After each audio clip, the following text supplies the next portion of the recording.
నాకు చాలా మెమరీస్ ఉన్నాయి మా ఊర్లో. అప్పటి రోజుల్లో చాలా బాగుండేది. ఈ ఇయర్ రాములవారి స్వామి తిరునాళ్ళు చేస్తారు కదా, అప్పుడు అండ్ సమ్మర్ హాలిడేస్ కి ఖచ్చితంగా మా కజిన్స్ ఇంటికి వచ్చేవాళ్ళు. వచ్చినప్పుడంతా మేము పొలంలోనే ఫుడ్ చేసుకొని అక్కడే తిని అక్కడే మంచిగా టైం స్పెండ్ చేసేవాళ్ళం ఆ పొలాలు. ఇక సంక్రాంతి టైంలో అయితే మేము ముగ్గురం ప్లేస్ కోసం కొట్టుకునే వాళ్ళం ముగ్గులు వేసుకోవడానికి. ఊర్లో వాటర్ తక్కువడం వల్ల ఎంత వాటర్ ఉన్నా కూడా మన పంట చేతికొచ్చే టైంకి ఖచ్చితంగా లాసే వస్తుంది. ఏం మ్యాజికో తెలియదు కానీ ముందంతా రేట్ ఉంటుంది. కరెక్ట్ గా పంట చేతికొచ్చి అమ్మే టైంకి ఫుల్ డౌన్ అయిపోతుంది అండ్ లాస్ వచ్చేస్తుంది.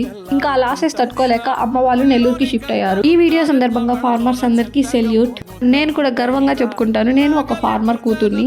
ఇప్పుడు అమ్మ వాళ్ళు ఊర్లో లేరు కదా, ఎప్పుడో ఒకసారి వచ్చి చూసేసరికి ఇప్పుడు చూడండి అంత ఫారెస్ట్ లాగా అయిపోయింది మా ఇల్లు. ఎప్పుడైనా వెళ్ళాలంటే ముందుగానే వెళ్ళి క్లీన్ చేసుకొని అక్కడ వెళ్ళాలి. అదన్నమాట సంగతి. ఇంకా చెప్పుకుంటా పోతే చాలా మెమరీస్ ఉంటాయి. ఇక్కడైతే మా ఊరు అరుగు ఉంటుంది.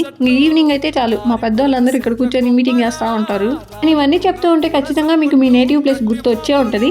వ్యవసాయం గురించి నేను ఏమైనా తప్పు చెప్పుంటే క్షమించండి, ఏదో నాకు తెలిసింది చెప్పాను అంతే. మరి మీకు మన వీడియోస్ నచ్చితే ఖచ్చితంగా సబ్స్క్రైబ్ చేయండి. Thank you for watching. Bye.